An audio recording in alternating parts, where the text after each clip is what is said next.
Hello friends, నేను మీ Padmavathi. Welcome to Sripathi logs and cooking.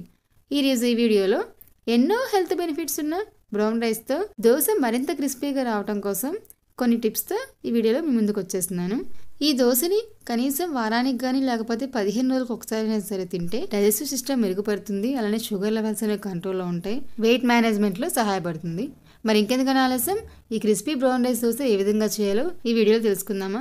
మరిన్ని వీడియోస్ కోసం మా ఛానల్ తప్పకుండా సబ్స్క్రైబ్ చేయడం మర్చిపోవద్దు. అలానే వీడియోని అందరికీ షేర్ చేయడం మర్చిపోవద్దు.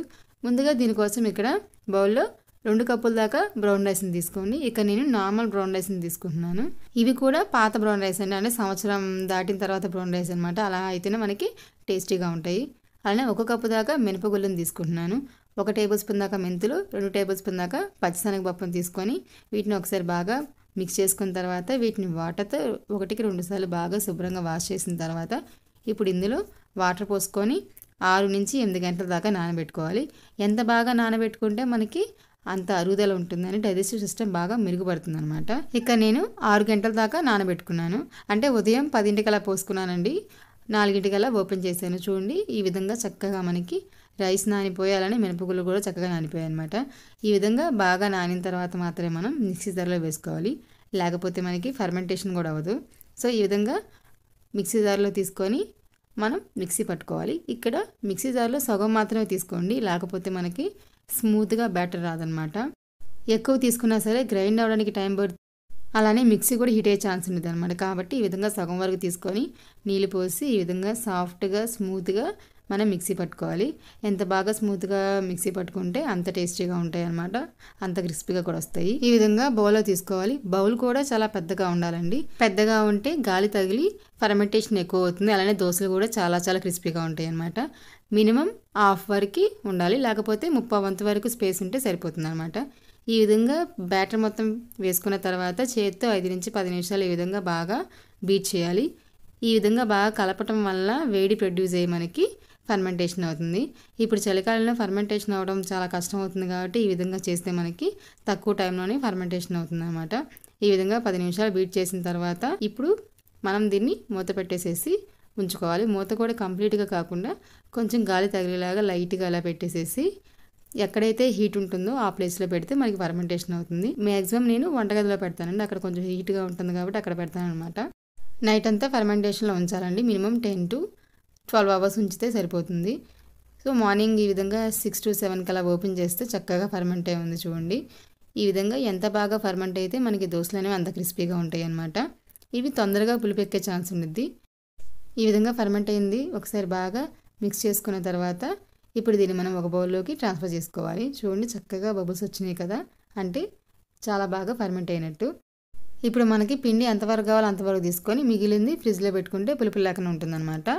కన్సిస్టెన్సీ చెక్ చేసుకొని బ్యాటర్ అనేది గట్టిగా ఉందనుకుంటే కొద్దిగా వాటర్ పోసుకోవచ్చు. ఇప్పుడు దీంట్లో కొద్దిగా ఉప్పు వేసుకొని వాటర్ పోసుకొని ఒకసారి బాగా మిక్స్ చేసుకొని మనం బ్యాటర్ని ప్రిపేర్ చేసుకోవాలి. నార్మల్గా బ్రౌన్ రైస్తో అన్నం తినటం కన్నా ఈ విధంగా బ్రౌన్ రైస్ దోశలు తింటే చాలా చాలా టేస్టీగా ఉంటాయి.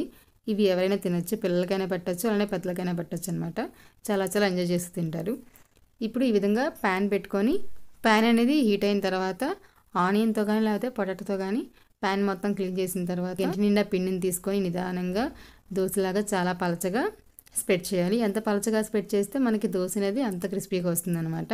1 టేబుల్ స్పూన్ దాకా ఆయిల్ని ఈ విధంగా అంచుల చుట్టూ వేసేసుకొని ఈ విధంగా గోల్డెన్ బ్రౌన్ కలర్ వచ్చేంత వరకు దీన్ని ఫ్రై చేసుకోవాలి.